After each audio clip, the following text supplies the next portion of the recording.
Hola a todos, ¿cómo están? Yo soy Sofía Macías, autora de Pequeño Cerdo Capitalista, y estoy muy contenta de poder platicar con todos los estudiantes de UTEL.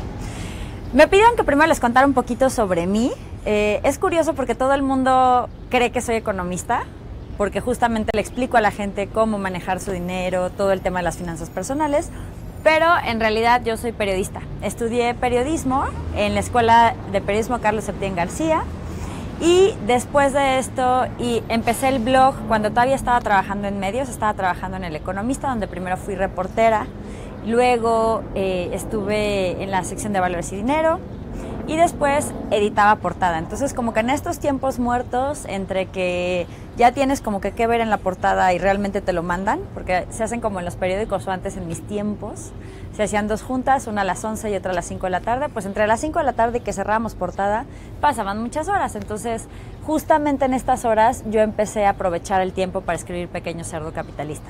Después de esto, escribí, me puse a estudiar la maestría, una maestría en negocios, un MBA. Lo hice en Rennes, una ciudad que se escribe Rennes, en Francia, en una escuela de negocios, la ESC Rennes, la Escuela Superior de Comercio de Rennes, o la Rennes Business School. Y pues la verdad es que a mí me sirvió mucho porque digamos que todas estas ideas que ya tenía de cómo llegar a la gente, de la parte que tiene que ver más a lo mejor con el marketing, la parte que tiene que ver con que realmente puedas tener un impacto, con que puedas tener un equipo, con cómo manejar, digamos, una visión a futuro, fueron el tipo de cosas que me ayudaron a consolidar mucho más la maestría. Era una maestría muy especial porque tenía como dos componentes, una parte que tenía que ver más con el liderazgo y otra parte que tenía que ver con la responsabilidad social. Entonces pues ya estaba fascinada porque educación financiera es justamente una de las partes que funciona como responsabilidad social en algunas empresas, ¿no? Pero bueno, para no hacerles el cuento largo, mientras yo estaba estudiando la maestría, yo seguía escribiendo mi blog y de repente alguien escribió una reseña del blog de Pequeño Cerdo Capitalista y el director de la editorial lo vio en el avión, porque lo escribieron en una reseña en una revista de una aerolínea y me propusieron hacer esto. Entonces la verdad es que fue algo muy especial porque no era mi plan, o sea, era un proyecto, digamos, adicional a mi trabajo y no era realmente mi plan dedicarme a hacer libros, pero pues yo siempre creo que los proyectos adicionales, y por eso es tan importante tratar de aprender por nosotros mismos, lanzar iniciativas por nosotros mismos, te llevan a lugares increíbles, ¿no? Entonces, este proyecto propio que era el blog, que era algo sencillo, que yo hacía, aunque a la gente le cueste trabajo creerlo, por diversión, sí, las finanzas pueden llegar a ser divertidas, pues se volvió el trabajo de mis sueños. Después de esto también escribí, pues obviamente la gente ya empezó a aprender a ahorrar y que decía, bueno, ya me organicé, ya tengo un guardadito, pues ahora ¿qué hago con ese dinero, no? Entonces me preguntaban mucho sobre inversiones y sobre la bolsa, sobre CETES, sobre si invertían en la taquería de su primo o mejor eso lo ponían en dólares, etcétera. Entonces dije, bueno, ok, es un poco difícil explicarle a alguien cómo hacer una estrategia de negocios en un tweet o en un post de Facebook, incluso en un post del blog. Entonces, después de que ya se empezaron a acumular muchas preguntas, pues lo que decidí hacer fue esto, que es Pequeño Cerdo Capitalista Inversiones. De repente la gente cree que este es una edición como especial del de finanzas, pero no. Este es el libro que te ayuda un poquito más como a arreglar tu relajito financiero o a entender los básicos de las finanzas, o sea, cómo ahorrar, las tarjetas de crédito, los seguros, cómo hacer un presupuesto, etcétera. Y ya cuando estás organizado con esto, pues obviamente vas a tener un dinero que quieres poner a trabajar y para eso sirve el libro dorado. Pero bueno, en el Inter descubrí que había gente que pues sí me hacía caso y otros que de plano me daban el superavión. Entonces, platicando con una amiga, Carla Bailey, que es la autora de Toma el control de tu dinero, me llamaba muchísimo la atención, o sea, yo como que le decía, ay, es que a veces me darían ganas como de meterles un pellizco o de ponerles ahí un botoncito de electroshock a sus tarjetas de crédito para que no puedan ser tan gastalones, porque oye, después tienen meses súper organizados y se les atraviesa la venta nocturna y ¡zas!, ¿no? Ahí se echa todo a perder. Entonces ella me dijo, oye, si quieres estar como todo el tiempo con ellos, ¿por qué no haces una agenda? Porque de esta manera pues tendrías que estar semana a semana o todos los días. Y de ahí surgió la idea de hacer los libros de ejercicios y agendas del Pequeño Cerdo Capitalista. La de este año es sobre retos financieros, entonces tienes 12 retos que son muy variados, desde cómo lograr ahorrar el 20% de tus ingresos, ahorrar para el viaje de tus sueños para irte sin deudas en un año, dejar de gastar así ni un solo centavo por 24 horas o anotar tus gastos 3 meses. Entonces hay muchos retos, de hecho los pueden ver en el canal de YouTube del Pequeño Cerdo Capitalista, y esos son los 3 libros que forman la colección de Pequeño Cerdo Capitalista. Me pidieron que yo les platicara un poquito de este tema de cómo empezar nuestra vida financiera. Hay algunos de ustedes que pues, a lo mejor están muy chavos y que van a tener su primer trabajo, y hay algunos que ya están en su primero, segundo o hasta tercero, pero son un desastre. Entonces es como buen momento para empezar. Yo creo que el punto número 1 es que pensemos por dónde quieres empezar tu vida financiera. La mayor parte de la gente, y digamos que la que menos le va bien, la empieza por el crédito. En cuanto acabas la carrera o incluso cuando estás estudiando, en cuanto empiezas a trabajar, te empiezan a llover, o sea, casi te salen en las azucaritas las tarjetas de crédito, te ofrecen todas. Y pues de repente dices, ay, pues qué padre, tengo 10,000 pesos de límite de crédito, los voy a gastar, o 20,000 o 30,000, y luego dices, el único detallito es que también hay que pagarlos. Entonces, yo lo que les recomendaría es que sí hay que hacer historial crediticio, pero la tarjeta de crédito, muy importante, no se gasten su débito y su crédito al mismo tiempo. Es decir, si ustedes tienen, por ejemplo, si van a firmar con la tarjeta de crédito 3,000 pesos, pues esos ya bórrenlos mentalmente de su tarjeta de débito para que lo puedan pagar cuando les llega la fecha de pago, que de verdad todo lo que firmen con la tarjeta lo liquiden cuando les toca, porque si no el tema de intereses es súper complicado. Hay gente, me acuerdo mucho de un chavo que ahora le dejó de hablar a su mejor amigo, porque cuando tuvo su primera tarjeta, él le dijo al mejor amigo, pues es que no sé usarla, ¿cómo le haré? No sé qué. Y el cuate le dijo, ay, con que pagues el mínimo. Error garrafal. Si solamente pagas el mínimo, lo que va a pasar es que vas a acumular una super deudota, porque pues estás pagando como entre el 8 y el 10% de lo que estás firmando cada mes, ¿no? Entonces se cobran intereses sobre el saldo promedio de lo que gastaste, y eso es un desastre, ¿no? Si no pagas el total. Pero bueno, esa es como la primera, que no empecemos necesariamente por el crédito nuestra vida financiera. Entonces, si no empezamos por el crédito, ¿por dónde empezamos? Pues fácil, por el ahorro y la inversión. Yo creo que todas las personas que empiezan su vida financiera deberían de aprender a hacer lo que en el Pequeño Cerdo Capitalista le llamamos el quítame lo que me lo gasto. Y le llamamos así porque si no separas el dinero desde que lo recibes, es muy fácil que se te vaya en cualquier cosa. Y puede ser el dinero de tu chamba si es que ya trabajas, si tienes una beca, pues esa beca, si todavía tienes el sueldo de hijo y te mantienen tus papás, pues ahora sí que échale una rebanadita y pásalo para otro lado. Cuando yo empecé a invertir, la verdad es que era un poco más difícil. Tenías que juntar mínimo 5,000 pesos para poder abrir o un pagaré bancario, un fondo de inversión, etcétera. Pero la verdad es que ahorita ya tienes como montos muy accesibles. Los fondos de inversión los puedes abrir desde 1,000 pesos. Hay aplicaciones, por ahí algunos deben de conocer, por ejemplo, Pigo. Esa te pide 1,000 pesos, ¿no? Hay también CETES Directo, que es una gran maravilla, que esa te cuesta, o sea, puedes abrir tu cuenta de CETES Directo, todo es en línea. Nada más necesitas una cuenta bancaria a la cual ligarla con 100 pesos. E incluso si en algún momento trabajaste y has tenido o tienes Afore por este motivo, o tú la quieres abrir, en el tal cual en las tienditas, en el 7-Eleven, en Oxxo, etcétera, incluso hasta en las farmacias, con tu pura CURP le puedes meter de 50 en 50 la cantidad que quieras, 50 pesos. Así que digamos que ya más fácil no se las pueden poner. De verdad sí puedes invertir con muy, muy, muy poquito dinero, ¿no? Entonces, creo que si dejan de ser los bellos durmientes del banco, que sería como el tercer punto, es decir, que todo lo que ahorres lo pongas a trabajar, van a llegar mucho, mucho, mucho más fácil a sus metas. Y sobre todo, pues digamos que hasta se quitan la tentación. O sea, creo que invertir tiene muchas ventajas. Uno, no te lo gastas en tonterías, ¿no? O porque a veces dices, voy a ahorrar, pero si lo tienes en tu misma cuenta bancaria y no lo separas, pues si de repente se te atraviesa una pequeña tentación, adiós meta.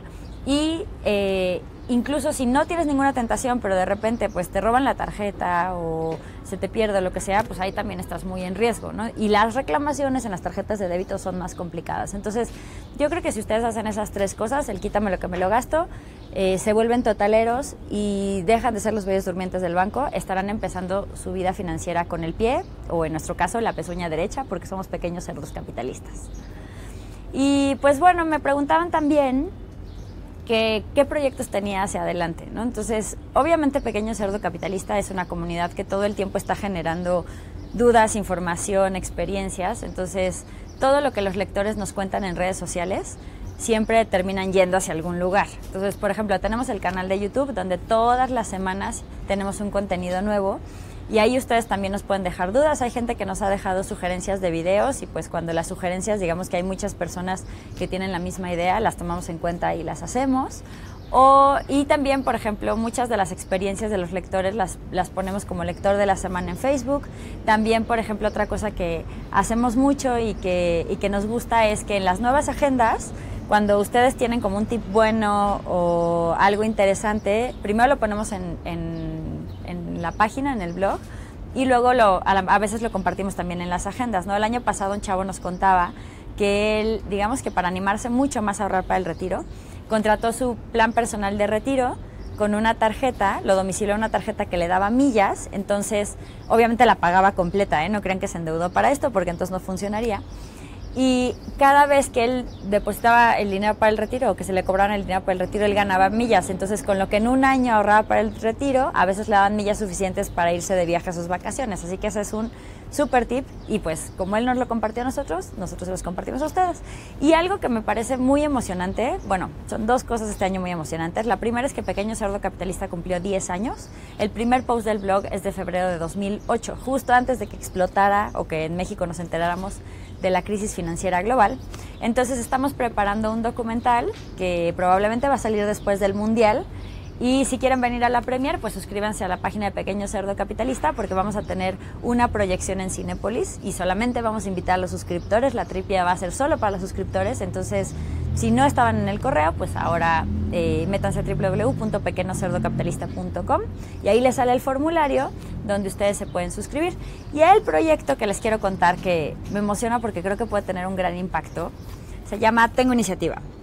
Este libro, o más bien son 3 libros en principio y después van a ser 6, son libros de texto para primaria, donde les enseñan a los niños sobre educación financiera, emprendimiento y habilidades sociales. Entonces, la verdad es que a mí me parece, fue un esfuerzo muy padre, tuve que aprender mucho sobre cómo hablarle a los niños, sobre pedagogía, sobre cómo funcionan estas cosas, pero es un proyecto que me emociona mucho y pues creo que digamos que los adultos siempre podemos aprender sobre educación financiera, pero estamos un poco corrigiendo, ¿no? O sea, nuestros errores y nos sale mucho más caro. Entonces, si aprendiéramos desde niños sería increíble. Y algo que pasó muy padre es que con la reforma educativa se abrió una cosa que se llama autonomía curricular, en la que las escuelas, dentro de su horario normal, pueden meter materias que crean que tienen contenidos pertinentes, como puede ser robótica, ajedrez y por supuesto educación financiera y emprendimiento. Entonces esperemos que muchas primarias lo adopten y que digamos que la generación que viene de mexicanos no tenga los mismos vicios financieros que nosotros. Y pues bueno, o sea, este espacio obviamente sí es para contarles en qué estoy, darles algunos tips, pero sobre todo para escucharlos a ustedes. Entonces por ahí creo que ya algunos hicieron preguntas y me las van a ir pasando para que yo se las pueda responder. Entonces, échenos todas sus preguntas. Si les está gustando este Facebook Live, pues pónganos ahí su corazoncito o un me divierte o algo así. Denos un poquito de cariño ahí los estudiantes que están conectando y yo los voy a ir contestando. A ver, por acá me están preguntando que cuál es la mejor estrategia para eliminar los gastos hormiga. Fíjense que esa pregunta está muy buena y de hecho hicimos un audiolibro que es completamente gratuito, que lo pueden bajar en Google Play o en Audible, dependiendo de lo que ustedes usen, justamente sobre gastos hormiga. Entonces, un poco lo que les contábamos en este audiolibro es que se pueden reducir, pero así como que eliminar, pues hay muchos que no. Entonces, lo primero que tienes que hacer es ser súper consciente de cuáles son tus gastos hormiga, porque a veces ni siquiera sabes en qué gastas. Entonces, échate así como 1 semana, 2 semanas, 3 semanas, donde estés anote y anote y anote y anote cuáles son esos gastos que estás haciendo y que se están llevando tu dinero, porque pues a lo mejor te das cuenta que hay muchos cafecitos, que de plano tienes un tema ahí de que como tienes tu tarjeta ahí conectada con tu teléfono, pues también ya tienes mucho gasto hormiga digital. A lo mejor entre las vidas de Candy Crush, las canciones que compraste y los jueguitos y demás, pues ahí se va juntando un buen montoncito, ¿no? Entonces primero hay que detectarlos y después tienes que ver cuáles de plano puedes eliminar y cuáles puedes reducir. O sea, a lo mejor no les voy a decir, ay, dejen de tomar café. Pues hay gente que se pone súper malita de sus emociones cuando no se toma su café de la mañana. Entonces, por el bien de los demás, sí, tómenselo. Nada más que a lo mejor, en vez de tomarse 2 al día o que todos sean de la tienda de la Sirenita o ya saben cuáles, pues a lo mejor unos llévatelos de tu casa o un día sí y un día no. Y entonces si lo espacias es un poquito más fácil reducir estos gastos hormigas. Pero si no los detectamos, es imposible. Así que lo primero, regístrenlos. La segunda, ¿cómo puedo evaluar en qué etapas de mis finanzas personales estoy? Esa pregunta está muy buena y de hecho no venía preparada, pero tenemos un test en la agenda o también, por ejemplo, en el canal de YouTube de Pequeño Cerdo Capitalista pueden ver un video que se llama Las etapas de las finanzas personales. Entonces, digamos que de acuerdo a lo que vayan contestando, así pueden normalmente empiezan desde, digo, hay gente que no está tan grave, pero hay algunos que sí es así como que le debo hasta a mi abuelita y hay otros que ya, además de que me alcanza para, digamos, lo suficiente, ya estoy invirtiendo y estoy cuidando mi futuro. Otra cosa que pueden hacer para ver cómo andan en sus finanzas personales es meterse a la aplicación de Pequeño Cerdo Capitalista que está en Android y iOS, se llama Mis Metas PCC y ahí, aparte de que pueden anotar sus metas, hay un test que les cuenta como que les va diciendo si están como en básico, que es decir, están en el hoyo, pero no lo quisimos decir tan gacho, intermedio o avanzado y les da las diferentes categorías, digamos, de finanzas personales, donde pueden estar en rojo, en verde o en amarillo. Entonces corran a hacer su test y así lo pueden saber como con más exactitud muy personalmente. 3. ¿Cómo saber cuándo necesito un préstamo realmente? Pues mira, el tema del crédito, la verdad es que sí, o sea, está bien usado si tiene 2 objetivos, o crecer en ingresos o en tu trabajo o en tu negocio. O sea, si tú vas a poner un negocio, pues lo más probable es que sí necesites crédito para eventualmente dar el salto y poder invertir, ya sea en equipo, en maquinaria, etcétera, o sea, como que en cosas que te pueden ayudar a crecer y a dar un mejor servicio, o patrimonialmente. Entonces, probablemente un crédito para comprar una casa, un crédito para invertir en tu negocio, pues sí tiene sentido, pero si estás empezando a usar el crédito para tratar de generar un estilo de vida que realmente no corresponde con tu ingreso, eso la verdad es que es un problema. Yo la verdad es que estoy un poquito, o sea, como que en esto creo que sí tenemos que hacerle mucho caso a las abuelitas, de que siempre hay que vivir de acuerdo a nuestras posibilidades, pero no quiere decir que nos tengamos que conformar con las posibilidades actuales. O sea, el hecho de que ahorita a lo mejor no te puedas dar la gran vida de rey que te quieres dar, no quiere decir que nunca la puedas tener. Quiere decir que tienes que trabajar para generar esos ingresos que te van a ayudar a llegar a ese punto. Pero el problema es que si te empiezas a gastar el dinero antes de tenerlo, había una señora en Chihuahua que me encantaba cómo lo decía, que es, te estás gastando tu futuro, ¿no? Te estás hipotecando a ti mismo, ¿no? Entonces, primero generemos y luego gastemos. ¿Qué parámetros debo tomar en cuenta antes de aceptar un crédito? Primero, si es muy necesaria la compra o si nada más es algo que quieres. Segundo, si lo puedes pagar. Y tercero, ¿cuál es el mejor crédito que puedo obtener para eso? Muchas veces aceptamos el crédito porque nos salió en la pantallita del cajero, porque nos lo ofrecieron o porque es el de nuestro banco. Pero ¿qué tal que en otro banco te dan mejores condiciones o que incluso para lo que tú quieres, haciendo la solicitud aparte, te va mejor que con el preaprobado? Hay mucha gente que no sabe ni qué tasas de interés tiene su crédito, así que ahora sí que comparando se llega a un mejor precio. No sé si por allá hemos tenido alguna otra pregunta adicional. Perdónenme, no había visto las demás, disculpen. Nos preguntaron qué parámetros debo tomar en cuenta antes de aceptar una tarjeta de crédito. Creo que antes de aceptarla, más que los parámetros, lo que tenemos que entender es cómo usarla. Entonces, ustedes, por ahí también en el canal tenemos un videito sobre, bueno, más bien búsquenlo porque ese no es de nuestro canal, sino una explicación que di en un canal de Tijuana, del ciclo de crédito, o en el post pónganle totalero y ahí les sale como en la página de internet de Pequeño Cerdo Capitalista, que es pequeñocerdocapitalista.com, y ahí les sale. Y básicamente lo que tienes que saber muy bien es cuándo es tu fecha de corte y cuándo es tu fecha de pago. De acuerdo a tu fecha de corte, siempre, o sea, digamos que es los 5 de cada mes. Entonces, después del 5 de cada mes, tú todo lo que te gastes entre el 5 y el 4 del mes siguiente cae en un mismo corte. y tienes 20 días para pagarlo, máximo. Digamos que para que no se te vaya a ir, piensa que son 15. Y entonces, si tú pagas todo antes de tu fecha límite de pago, todo lo que te gastaste en estos 30 días anteriores, ahí no pagas intereses, eres un totalero. Eso es como súper bien. Pero si de repente, te pasaste un mes y se te fue de plano y no pudiste pagar el total, por lo menos paga el mínimo o 2 veces el mínimo, porque si no, pues te cobran una tasa moratoria. Si no pagas el total, te van a cobrar la tasa ordinaria, que en las tarjetas de crédito en México pueden ir entre 12 para las hiper platino super preferencial, hasta 65% anual, que es un dineral. Así que ojo con eso, hay que tratar de ser totaleros. Ya de ahí sí tienes que considerar cuáles me cobran menos anualidad, cómo está la tasa de interés. Les tengo una mala noticia, que si es su primera tarjeta de crédito, normalmente la tasa de interés va a ser alta, va a andar hasta en 50%, pero obviamente si ustedes son totaleros, esto no está tan grave porque no la van a pagar. ¿Qué tasa de interés es aceptable para contratar una inversión con mi capital? Bueno, más que tasa de interés, las inversiones te pueden dar una tasa de interés, que es cuando son inversiones garantizadas, o un rendimiento, que es una ganancia sobre aquello que invertiste, pero eso es más para fondos de inversión. Normalmente en finanzas hay una cosa que se llama tasa libre de riesgo, que es así como que lo mínimo que puedas conseguir con el mínimo riesgo, y en todos los países eso es la deuda del gobierno. ¿Por qué? Porque salvo el caso de Islandia, es muy difícil, o digamos que es más difícil que un país entero quiebre a que una empresa quiebre, ¿no? Entonces, por eso, digamos que en México la tasa libre de riesgo son los CETES a 28 días. Entonces, si no encuentras una inversión que al año te dé más del 7% anual que está dando ahorita CETES, pues es mejor que te vayas a CETES, ¿no? Entonces, ese es como un buen comparativo. Obviamente, si ya te vas a instrumentos como de más riesgo, también lo tienes que comparar con otras cosas. Imaginemos que decides invertir en un fondo de inversión que está en la bolsa, que es un fondo activo. Fondo activo significa que hay una persona que escoge las acciones de las empresas o las empresas en las que se van a invertir, y que no nada más sigue a todas las empresas de alguna muestra de la bolsa, como puede ser el índice de precios y cotizaciones, que junta las 35 empresas que más se compran y se venden en la bolsa.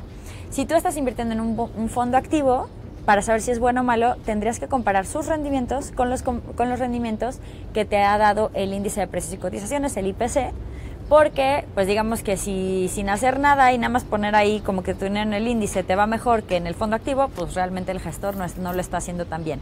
Es difícil ganarle al índice, por eso mucha gente prefiere este tipo de alternativas de indizadas, pero digamos que esa sería la comparación. Si quieren saber más sobre instrumentos y cómo comparar, el libro correcto sería el libro dorado, el libro de Pequeño Cerdo Capitalista e Inversiones. También tenemos en el canal de YouTube algunos videos de inversión, uno sobre cómo empezar a invertir, y también por ahí hay uno muy padre de un instrumento que en México se conoce poco, que son los ETFs o Exchange Traded Funds. Estos son como, digamos, índices que siguen, es como un híbrido entre un índice y un fondo de inversión que sigue el comportamiento de la bolsa. Todavía me faltan un par de acá, pero si quieres ver pasando estos. Gracias. Y la última de estas es, ¿cómo decido dónde guardar mi dinero? Pues esto depende mucho. Digamos que lo primero que tienes que saber es tu meta. ¿Para qué quieres usar ese dinero? ¿Cuándo lo quieres utilizar? Y ya de ahí defines. Si es poco tiempo, pues no puedes correr mucho riesgo. Si tienes unos añitos, pues puedes correr un riesgo moderado. Y si es mucho tiempo, pues puedes correr un riesgo más alto. Entonces, de acuerdo a esto, ya buscas qué instrumentos son los que te pueden dar ese tipo de rendimiento que tú buscas con el nivel de riesgo aceptable. Todo esto viene en el capítulo 1 de Pequeño Cerdo Capitalista Inversiones, entonces lo pueden también buscar en la página de pequeñocerdocapitalista.com. El capítulo 1 está en la parte de los libros, está para descarga gratuita. Ya si le quieren seguir leyendo, pues ya pueden comprar el libro o el audiolibro. Ya está también en audiolibro en Google Play. Bueno, esta pregunta ya la habíamos contestado, era sobre la tasa de interés. ¿Qué opinión tienes sobre invertir en criptomonedas? Pues creo que ahí ese tema es otra vez perfil de inversión. No les recomendaría que metan todos sus ahorros nunca a nada, ni siquiera al tema de criptomonedas, ni siquiera temas súper seguros como CETES, porque digamos que es inversiones en plural. Tienes que tener muchas cosas porque hay cosas que suben, hay cosas que bajan, hay cosas que funcionan para metas de corto plazo, cosas que funcionan para metas de largo plazo. Pero lo que les diría de criptomonedas es que es un mercado súper volátil. Entonces, si se quieren meter, pónganse a leer sobre realmente cómo funciona esa tecnología y qué le afecta. Por ahí hay un libro súper interesante de Andreas Antonopoulos que se llama Mastering Bitcoin. De hecho, también él tiene algunos en español, pero ese está en inglés, pero es súper bueno porque te explica muy bien cómo funciona Bitcoin, por ejemplo, que es una de las criptomonedas. Hay otro de Ethereum, de Victor Finch, y hay uno de Ripple por ahí.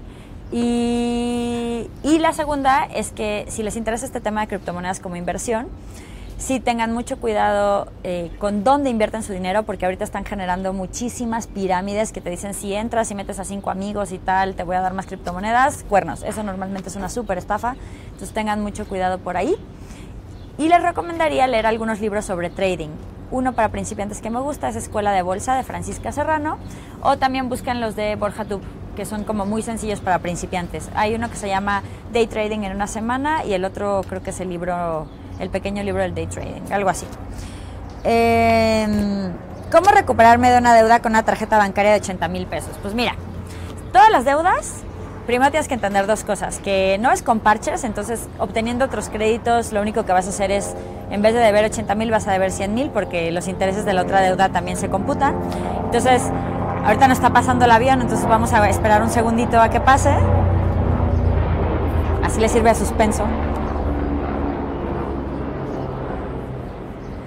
Lo primero es que veas cuál fue la causa, cómo te metiste en esa deuda de 80,000 pesos, porque si no cambias el hábito de raíz, va a ser muy complicado que realmente salgas, o si sales, en cuanto tengas dinero disponible te vas a volver a meter. Entonces, primero investiga qué pasó ahí. ¿Fue por una emergencia?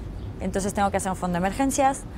¿Fue porque realmente me lo gasté en cosas que no necesitaba? Entonces ahora sí que a vender todo lo que no necesitaba y a dejar de comprar cosas que no necesitaba. ¿Fue porque no sabía usar mi tarjeta de crédito y entonces solo pagaba el mínimo, o la pagaba muy a destiempo y se me generaban muchos intereses? ¿O fue porque, y esto suele pasar mucho en México, porque le presté mi tarjeta de crédito a alguien y ese alguien no me pagó? Eso tache, cada quien su crédito, no se endeuden por nadie más, por favor, porque de verdad a veces la gente no lo hace. Hay gente que sí es muy gandalla, pero hay gente que no lo hace ni siquiera porque sea mala, sino se le atraviesa un compromiso y tú no puedes tener la seguridad de que te van a pagar y tú vas a tener la responsabilidad. Así que tengan mucho cuidado porque ustedes no se imaginan la cantidad de casos que nos llegan por esto. Ya sabiendo ahora sí el tema de por qué me metí ahí, tienes que reducir gastos o aumentar tus ingresos, porque las deudas se pagan con ingresos, no con más deuda. Obviamente a lo mejor vas a decir, es que no, ya por más que me exprimí, por más que estoy casi viviendo a pan y agua y solo vivo para pagar la tarjeta, no puedo. Si es un caso súper extremo, entonces a lo mejor sí vas a necesitar negociar una quita en el banco. Nada más que, ojo, lo hagas tú o contrates una reparadora, va a quedar una marcota en tu historial crediticio por 6 años, porque es como si a un cuate tuyo le pides dinero y no le pagas completo.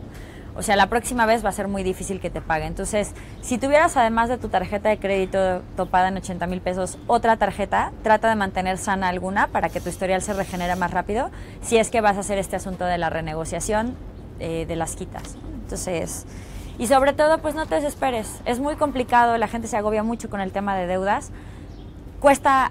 Es muy fácil entrar y más difícil salir, pero eso no quiere decir que sea imposible. De verdad, yo he visto mucha gente que paga sus tarjetas y después de eso se vuelven gente que ahorra, que invierte, que llega a metas que incluso antes ni con su crédito se lo podrían haber pagado. Entonces, de verdad, mientras tú te mantengas constante y empieces ya hoy, no lo dejes crecer más, seguro vas a salir.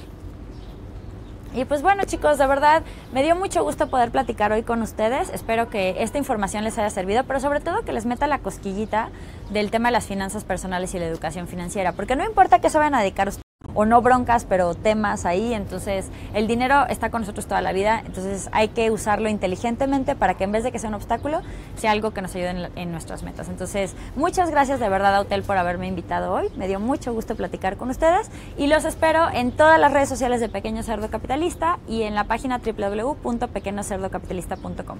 Yo soy Sofía Macías y les dejo un gran beso.